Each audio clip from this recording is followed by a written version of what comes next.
Oke, Anda kembali bersama kami di Showbiz pemirsa. Tadi kita sudah melihat sedikit cuplikan, tapi jangan dikasih banyak-banyak supaya nanti pemirsa Showbiz bisa nonton langsung tanggal 22 film Tuhan Izinkan Aku Berdosa. Dan sekarang saya sudah bersama para cast dan juga sutradara. Ada Mas Anung Bramantio. Halo Mas Anung, apa kabar? Kabar baik ya Mas ya? Baik, ya. Ada juga Mbak Agni Niha. Kalau Mbak Agni Niha apa kabar? Baik. Luar biasa. Dan juga ada Mas Andri. Mas Adi, selamat pagi Mas Andri. Pagi, Jason. Luar biasa. Mungkin saya pertama mau ke Mas Anung dulu. Mas Anung, ini kan dari judulnya saja ngeri-ngeri sedap ya kalau didengar ya. Tuhan izinkan aku berdosa gitu. Kalau mungkin orang dengar tuh kayak, ih film tentang apa sih sebenarnya Mas Anung, boleh diceritain? Ya judulnya memang sangat clickbait. Ya, maksudnya judulnya memang kami adopsi memang dari novel. Ya, ini film dari novel, dan novel itu dari sebuah memoir. Tadinya ada orang yang menulis buku harian, terus kemudian korban pelecehan seksual di sebuah lembaga yang dipercaya lembaga itu adalah lembaga yang baik, lembaga beragama. Maka kemudian karena dia ada pelecehan di situ, kemudian dia mau menggugat, tapi nggak ada suara. Akhirnya dia menulis buku harian, terus kemudian buku harian itu kemudian dibukukan. Judulnya adalah Tuhan Izinkan Aku Menjadi Pelacur, ya kan? Itu aja udah sangat menggelitik sekali, ya kan? Akhirnya kami mengadopsi dari situ. Tapi kami mengubahnya menjadi Tuhan izinkan aku berdosa, ya kan? Tetap dengan kata-kata izinkan aku, tapi pelacurnya kita ganti berdosa. Kenapa? Karena ya rata-rata semua sutradara, semua filmmaker ketika membuat sebuah film adaptasi dari novel, pengennya tuh menyamakan dengan novelnya, gitu kan? Karena kalau nggak nyama dengan novelnya, maka akan dikhawatirkan akan reaksi dari fans novelnya kan, dapat reaksi negatif apa segala macam. Tapi di sini kami justru kepengen tidak sama dengan novelnya, ya kan? Bukan berarti kita mencederai novel, tapi novelnya itu sendiri bercerita tentang orang yang ada di sebelah kanan, ya kan? Kemudian karena kecewa, karena dikhianati, segala macam, kemudian dia ekstrim pindah ke kiri, dia loncat ke kiri, gitu kan? Endingnya itu dia pindah ke kiri, gitu kan? Nah kalau saya memfilmkan itu, orang-orang yang ada di kanan, ya kan, penonton-penonton kita yang rata-rata ada di kanan, ngamuk semua pasti, ya kan. Karena itu makanya saya sedikit ngebablasin. Jadi ke kiri iya, tapi akhir dari cerita kembali kepada sebagaimana kalau di agama saya, sebaik-baiknya agama adalah ketika sebaik-baiknya pendapat perkara ketika dia ada di tengah, ya kan. Jadi itulah yang membuat Islam itu disebut moderat. Jadi nggak usah ada kata-kata Islam moderat, Islam itu sendiri sudah moderat. Gitu. Nah, artinya Rasulullah itu selalu menghindari perdebatan, ya kan, kiri kanan apa segala macam. Dia benar-benar menghindari. Allah sudah jelaskan bahwa Islam posisinya memang betul-betul ada di tengah. Nah, dia kembali kepada yang difitrahkan sama agama itu. Oke, berarti itu saya bablasin. Karena itu makanya judulnya kita ganti. Tidak Tuhan izinkan menjadi pelacur, tapi Tuhan izinkan aku berdosa. Karena memang ini ada dua cerita gitu loh. Satu cerita novel, satu cerita film. Jadi penonton yang sudah membaca novelnya akan mendapatkan jawaban itu di filmnya nanti, gitu loh. Oke, tapi berarti kalau dari pemaparan dikit dari Mas Anung itu ada sisi agamanya juga, kemudian ada kalau agama jelas judulnya kan ya Tuhan, kan? ya kan? Betul. Ya kan? Kecuali setan izinkan aku berdosa. Ini udah jelas berarti Udah ada jelas, ya, Tuhan, isu kan? agama di sini, ada isu kekerasan seksual juga di sini, begitu kan. Ketika nabrak-nabrak isu ini, apa yang kemudian jadi pertimbangan kemudian ya udah deh kita produksi deh film ini? Saya percaya bahwa awalnya kita menginisiasi film ini dari mulai skenario, kita tahu bahwa ini akan mendapatkan perlawanan, gitu kan. Karena apa? Karena ini ada isu sensitif. Pertama soal agama itu sendiri. Kemudian yang kedua adalah pelecehan seksual di lingkungan agama. Itu kan tabu, ya kan. Tapi pada saat itu, pada saat saya membahas ini skenario ini muncul pada saat COVID ya. Ketika kita semua dikurung di dalam rumah, nggak kerja, boro-boro ke bioskop, ya kan, ke warung aja nggak boleh, ke masjid aja nggak bisa, gitu kan. Jadi di tengah situasi itu, saya mempertanyakan tentang Tuhan, apalagi puncaknya adalah ketika Masjidil Haram tidak ada yang tawaf, tidak ada yang umroh, tidak ada yang berhaji karena COVID, ya kan. Padahal itu kan rumah Allah. Pertanyaan kita, kenapa di rumah Allah saja, ya kan, itu takut sama ciptaan Allah juga yang namanya COVID, gitu kan. Oh, itu pertanyaan kita langsung. Wah, saya mengalami gegar agama lah di kepala saya itu. Nah, dari situ kemudian saya mengadopsi film ini novel Tuhan Izinkan Aku Menjadi Pelacur ini menjadi sebuah film tadinya, ya kan. Tapi akhirnya skenario dulu deh. Ya. Ya, yang penting keluar dulu. Nah dari skenario itu, kemudian kita tawarkan, nggak ada yang mau, nolak semua, takut ini apa.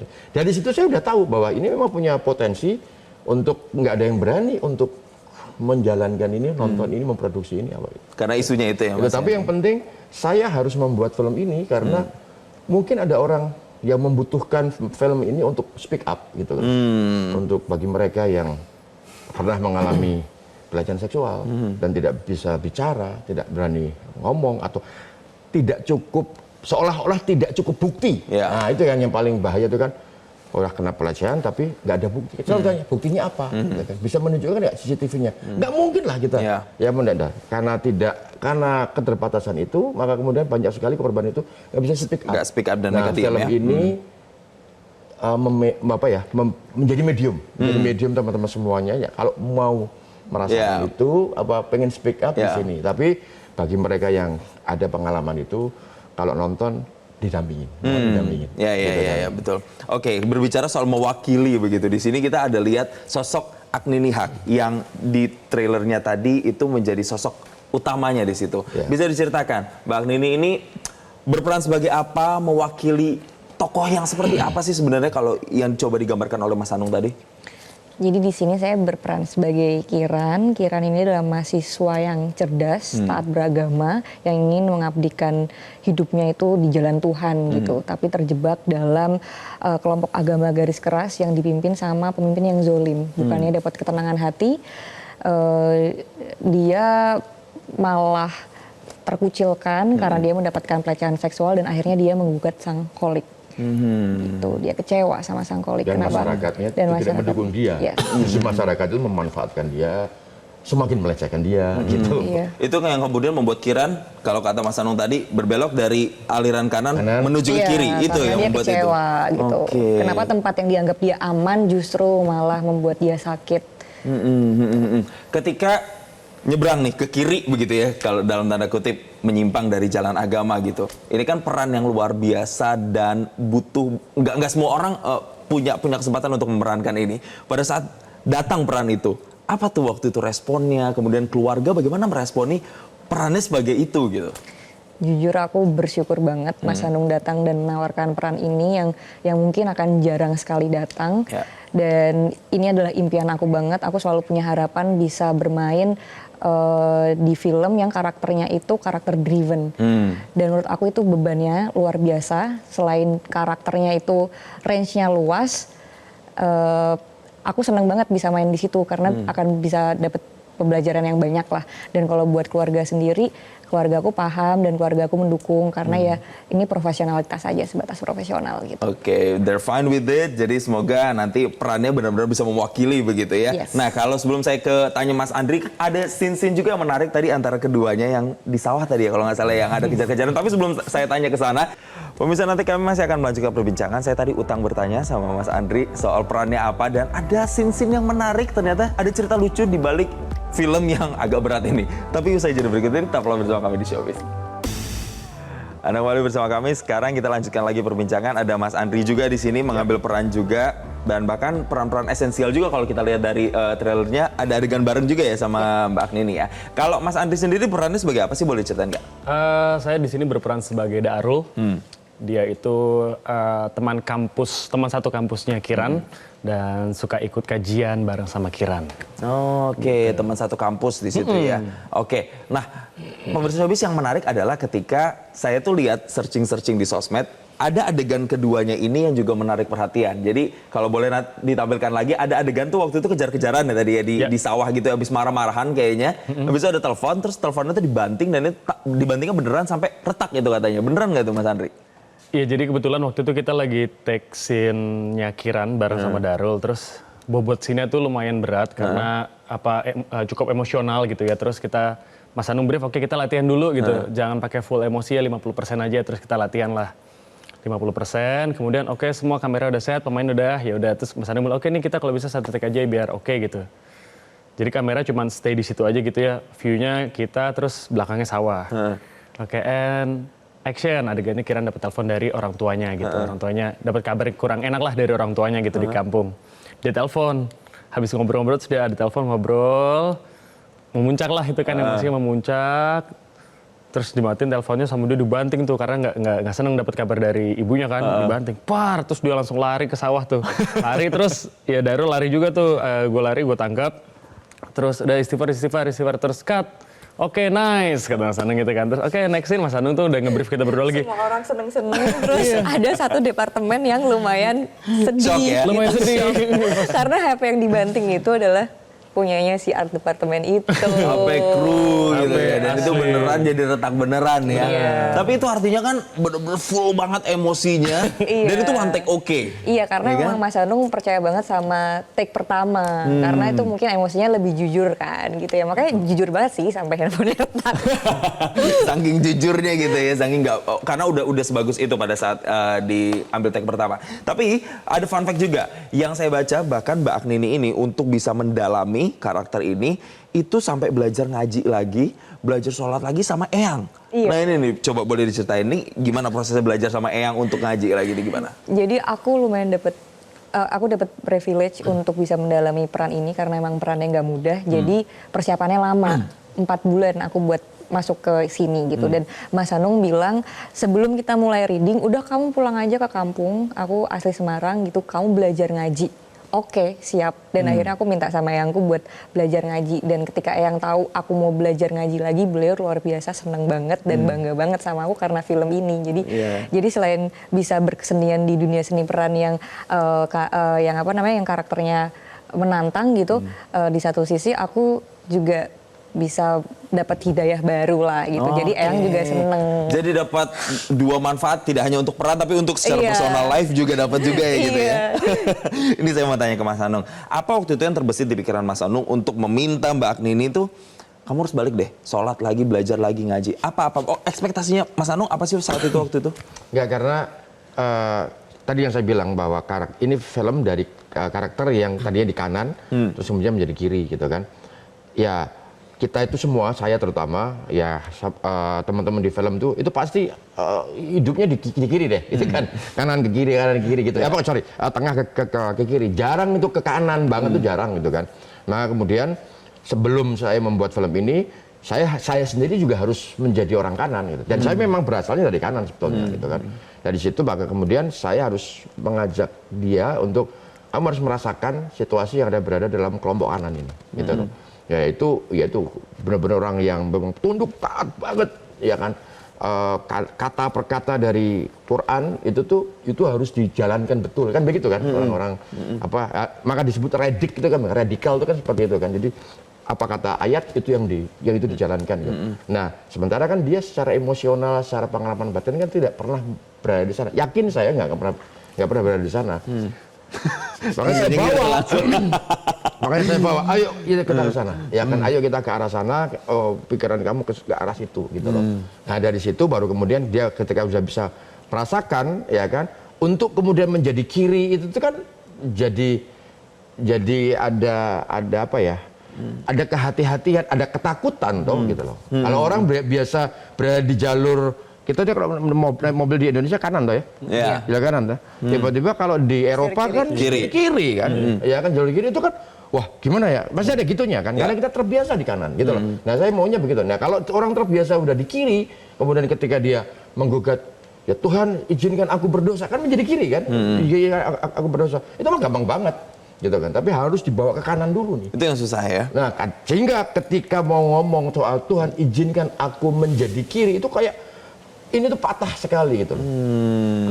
Kayak bilang ke ibu, Bu, Pak, izinkan saya keluar dari rumah ini kan gitu. Iya. Nah, itu kan harus dapetin itu kan. Sense itu yang ingin coba. Itu. Makanya saya nggak pernah ngajarin dia menjadi kiri. Nah. Saya harus bawa dia menjadi kanan. Udah jago dia. Kalau gini udah jago ya. Jadi harus dibawa ke kanan dulu, nanti biar ngerasain sendiri patahnya gimana. Tapi pertanyaan menariknya adalah gini. Banyak orang selalu, aktor-aktor gitu ya, selalu bilang bahwa peran atau karakter di film itu akan datang sendiri sesuai dengan kepada orang yang tepat, begitu, kepada aktor yang tepat. Nah, ketika jatuh peran itu ke Agnini, waktu itu apa pertimbangannya Mas Anung? Jadi saya memang sangat percaya bahwa yang namanya karakter di dalam skenario itu akan mencari perannya. Jadi itulah kenapa di dalam film itu tuh jarang sekali terjadi nepotis. Misalnya bapaknya aktor, anaknya aktor, belum tentu dia atau bapak sutradara, anaknya harus ikut. Belum, enggak. Kalau cuma buat jadi pemeran pembantu, ekstra sama segala macam, nggak apa-apa lah. Ya, nepotis kan nggak ada masalah. Tapi untuk menjadi role aktor itu, karakter itu akan mencari pemainnya. Jadi memang ya pada akhirnya saya menyadari bahwa kalau karakter ini menemukan Agni, ya kan, ya memang saya sudah jalannya memang seperti itu, gitu loh. Jadi ketika saya terima ini ya kayak saya nerima hidayah aja. Oke, dapatnya Agni, oke, gitu loh. Jadi ini yang terbaik, ini yang diberikan, ini yang terbaik. Jadi bukan kemudian ya adanya ini, bukan. Tapi karakternya memang mencari ke sana, gitu kan. Dan memang pada saat itu ada kesangsian pastilah, ya kan.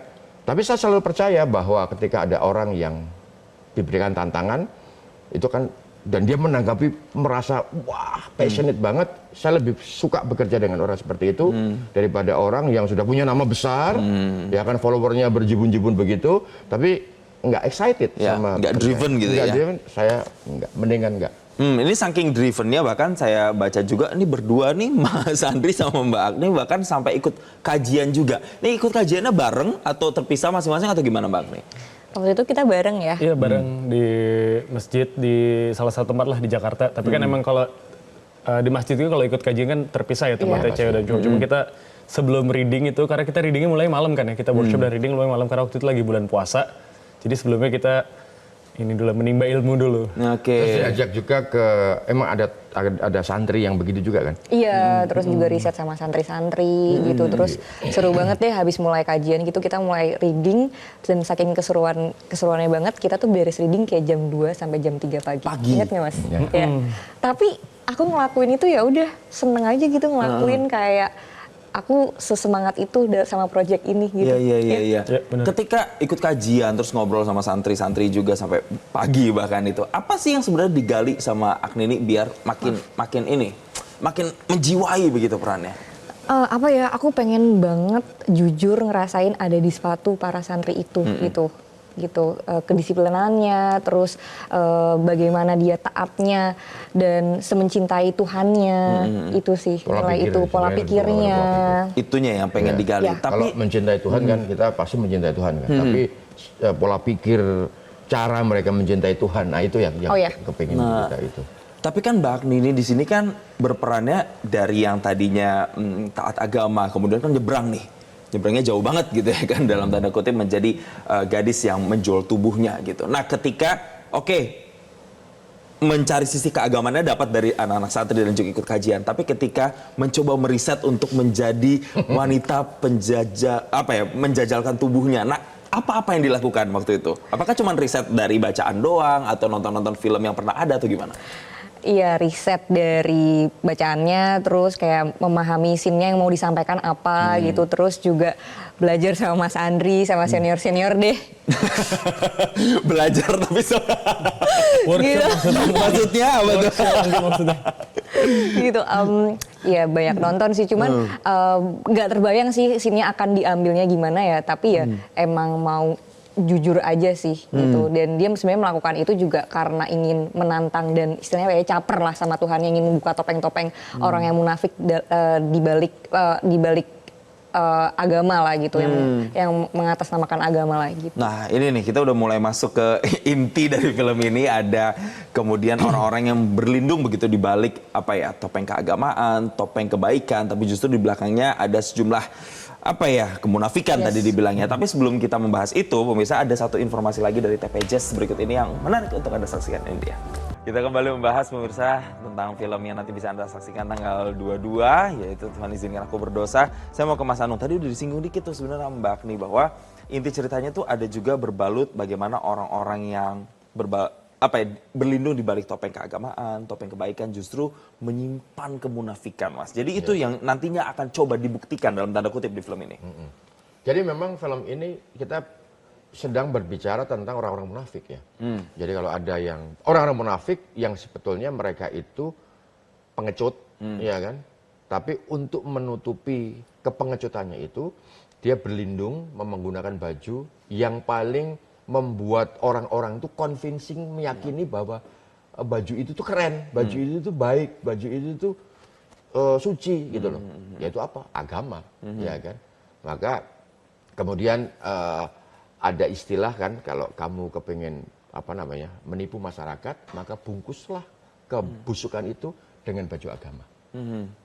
Artinya apa? Itu kalimat, itu ungkapan dari dari seorang ulama justru ya kan, ulama Islam. Jadi film ini mengungkap tentang itu. Maka kemudian yang pengen saya katakan adalah berhati-hatilah kepada siapapun yang menggunakan baju agama. Karena itu yang akan membuat orang akan mudah diperdaya. Karena itu makanya di dalam agama, di dalam Islam, ayat pertama yang turun itu bukan sholat, bukan haji, bukan ngikutin ulama atau percaya pada ulama, tapi ikro. Gitu loh. Ikro itu apa? Baca. Jadi maka membacalah, ya kan. Dan ketika malaikat meminta Rasulullah untuk membaca, jawabannya Rasulullah, naam, oh baik. Enggak, digugat sama Rasulullah. Dia bilang, ma'ana bikori. Saya nggak bisa baca. Perintah loh itu, perintah baca. Rasulullah menjawab, saya nggak bisa membaca. Artinya apa? Ada dialog. Jadi kalau ada orang yang ada umat yang bilang bahwa kita harus mengikuti ini, harus mengikuti lu enggak. Bukan sunnah di situ. Gitu loh. Sunnahnya adalah ketika kita membaca, menemukan segala sesuatu atau menemukan informasi, maka kemudian kritislah, gitu loh. Jangan dipercaya mentah-mentah, karena banyak sekali orang yang percaya mentah-mentah akhirnya terjebak. Ya, kok begini ya? Ya, kok begini? Karena udah pakai kacamata kuda tadi. Karena gitu udah pakai kacamata kuda. Nah, film ini kemudian saya kepingin, itu kemarahan saya. Saya marah karena pertama kali yang namanya film religi di bioskop itu kan dari saya. Saya lah yang secara tidak langsung memperkenalkan genre film religi yang akhirnya kemudian banyak sekali kemudian membuat film-film religi itu. Dan kemudian saya pula lah sekarang yang mencoba untuk menggugat kemarahan orang-orang yang bertopeng agama itu untuk melindungi kebejatannya dia. Waduh, ini sampai kata bejat tuh keluar begitu. Ini nih filmnya agak-agak bikin bulu kuduk merinding juga. Bahkan nih Mas Anung tuh bilang dalam kesempatan konferensi pers kemarin, ada satu kalimat Mas Anung bilang bahwa harus tahan iman untuk nonton film ini. Kenapa tahan iman tuh maksudnya kenapa gitu loh Mas? Bukan tahan iman. Jadi bagi mereka yang masih tipis imannya, tidak usah menonton. Tipis imannya nggak usah nonton? Tipis imannya gitu. nggak usah menonton. Karena daripada ke-trigger, nanti terus kemudian jempolnya ini menari-nari yang tidak bertanggung jawab, akhirnya menimbulkan fitnah. Lu jangan malah jadi dosa, gitu kan. Tapi kalau misalnya udah gatel ya, gua harus nonton karena gua FOMO misalnya. Kalau mau nonton sampai selesai. Ya. Karena banyak orang-orang yang seperti ini, baru 5 menit, 10 menit nonton, langsung, ini film apa? Ini kemudian dia ngoceh keluar. Kemudian seolah-olah dia udah menonton semua filmnya, kemudian dia membuat sebuah thread di di Instagram lah, di YouTube segala macamnya itu. Itu yang berbahaya karena film ini tuh 80% itu isinya memang gugatan. 20% terakhir baru bicara tentang hidayah. Gitu loh. Nah, daripada begitu, mendingan lu nonton di 20% terakhir aja, ya kan? Beli tiket tunggu dulu, ya kan? Nonton mendingan begitu daripada langsung ikutan nonton dari awal gitu kan? Itu. Makanya harus tebel iman, jangan tipis iman. Kalau tipis iman takutnya udah goyang dari awal ya. Iya. Gitu. Nah, saya mau ke Mbak Agni nih sekarang. Tadi kita ngobrol di green room ya sebelum live ini gitu. Saya nanya. Takut nggak kira-kira? Atau memang ini sudah diekspektasikan bahwa ini akan menjadi sesuatu yang kontroversial? Kalau Mbak Agni ini gimana? Enggak sih, aku justru enggak sih. Karena menurut aku ini adalah sesuatu yang baru ya. Film di tengah genre horor yang lagi banyak gitu kan.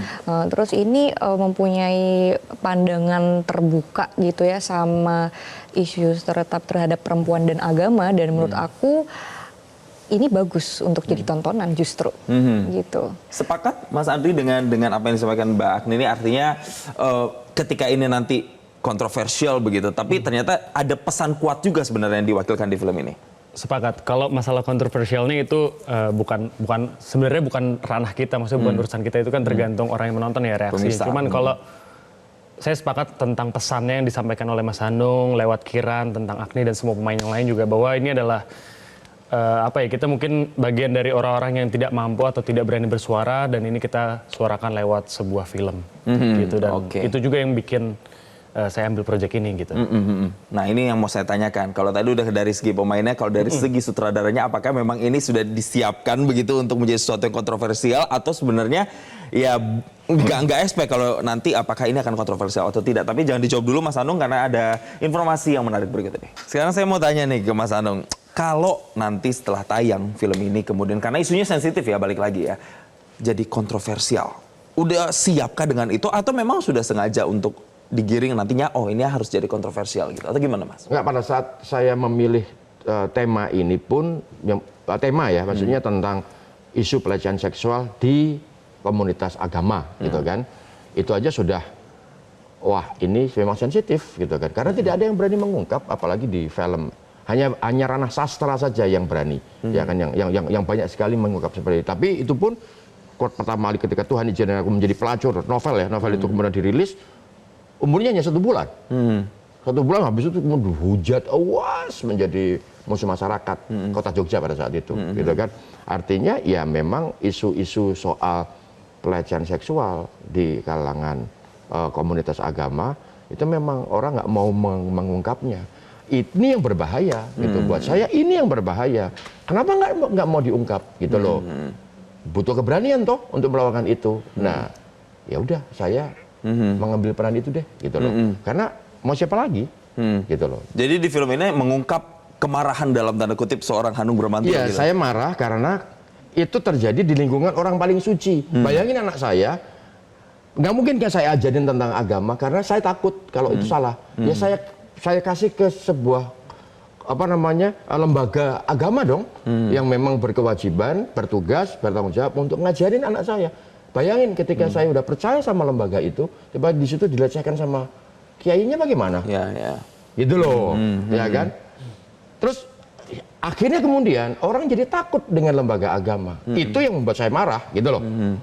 Ya kan, perilaku bejat si kiai itu yang menggunakan topeng keagamaan, itunya yang saya marah, gitu loh. Kenapa lu setega itu terhadap agama Islam yang lu anut? Itu loh sebetulnya kemarahan saya. Iya, Gitu ada pesan tersirat itu sebenarnya. Ya, bukan saya marah sama Islamnya, enggak. Ya. Islam nggak pernah salah buat saya, gitu kan, karena saya meyakini itu, gitu kan. Tapi orang-orang yang menggunakan simbol Islam itu yang saya marah dengan orang-orang itu, gitu. Nah, Dan itu minoritas ya, bukan semua orang Islam begitu, enggak. Itu minoritas, gitu kan. Nah, film itu memang mengcover yang minoritas itu, ya kan. Kalau saya ya, film itu mengambil yang minoritas itu, yang minoritas kita ambil sebagai contoh agar supaya mayoritas itu bisa mengaca. Oke, kita harus hati-hati.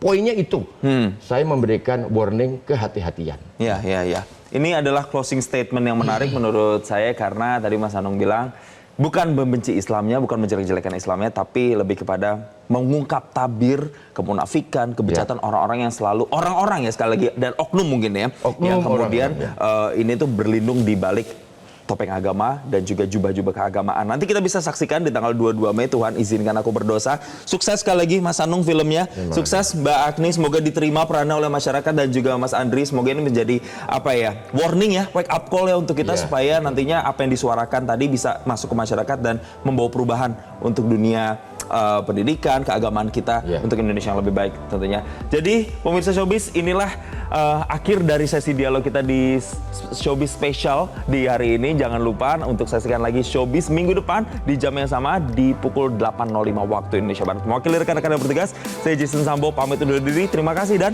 sampai jumpa. Jelajahi cara baru mendapatkan informasi. Download Metro TV Extend sekarang.